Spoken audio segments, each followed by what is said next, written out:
Hey everybody, Roger Thorpe, president of Thorpe Benefits here.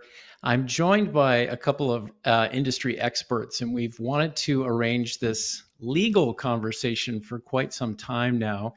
I'll ask everyone to briefly introduce themselves in terms of why they're here and what they have to offer. Yeah, my name is Jason Hubble. I'm a consultant with Open Access, and we are specialists in pensions and retirement savings. We work with employers and advisors across Canada as a record keeper and also a fiduciary managing investments and retirement plans for group retirement solutions. And I'm Roger Thorpe, just in case anyone doesn't know. I'm the president of Thorpe Benefits. We're a integrated benefits and wellness consultant, and we're hired most of the time through senior level HR and finance roles as an upgrade from traditional benefit management.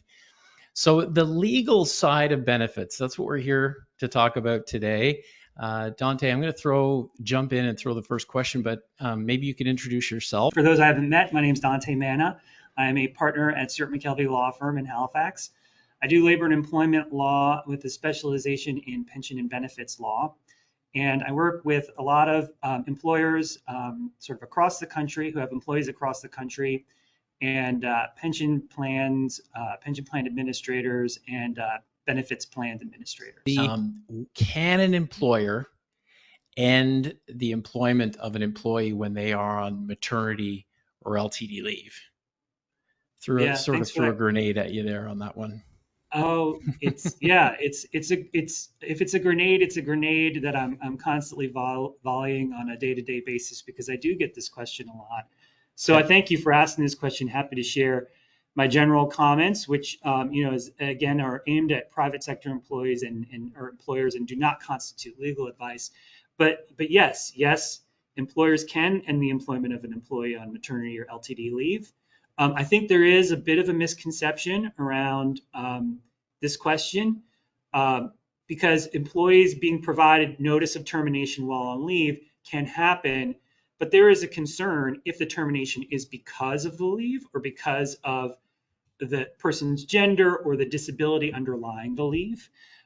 So this is because of the effects of human rights legislation, which, as we discussed, prohibits discrimination against employees on a number of grounds, including age, race, gender, family status, and mental or physical disability, among others. If an employee was terminated because she took maternity leave, that would likely be considered discriminatory either on the basis of gender or family status or both. However, if the termination was for an unrelated reason, such as a corporate reorganization or a close of a line of business, it is unlikely that a human rights concern would be engaged. So we wouldn't necessarily, you know, wait to make that very important business decision just because someone happens to be on a leave. That's not necessarily required. Um, we discussed also that there are certain statutory minimum leaves, such as vacation, holidays, in some jurisdictions, paid sick leave based on the provincial or federal employment standards or labor standards as applicable. Now, maternity and parental leaves are protected by statute in all jurisdictions. So that means that if an employer terminates an employee on statutory leave, it might not go into effect until the end of the leave. However, you could go ahead and give notice of termination to the employee, kind of during the statutory leave, during the statutory maternity or parental leave.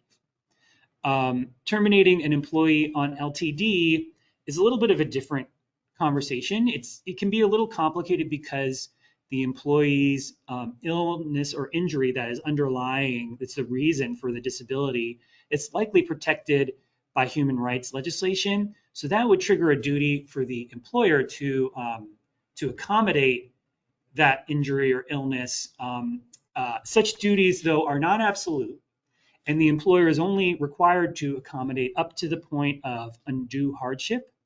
So when the threshold of undue hardship is crossed, which can happen in cases where employees are permanently disabled, for example, the employer can declare the employment to be at an end due to frustration of employment.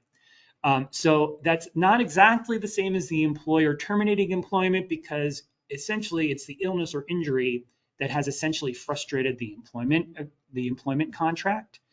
But it's still subject to undue hardship. And what constitutes undue hardship in the case of an employee on LTD is sometimes a complex legal determination, but generally speaking, it depends on whether the employee has any prognosis for recovery or return to work in the foreseeable future, as well as whether the employer has, made efforts to accommodate. So if the employer is diligent in accommodating and following up for medical prognosis, they could be in a position to declare employment frustrated within 2 years of the onset of the LTD leave. However, with this one, there is a big caveat. So employers are advised to take caution, to seek legal advice before declaring employment to be frustrated. Similarly, we normally advise that legal advice should be recommended when dealing with termination of an employee on maternity or parental leave, since those are statutory leaves. But any of this would provide the opportunity to assess and to discuss any risks that were involved. Okay, thank you. That was a good answer around this very delicate question. I would say again, it's an issue of caution for any employer to get legal advice when they're in that sort of window.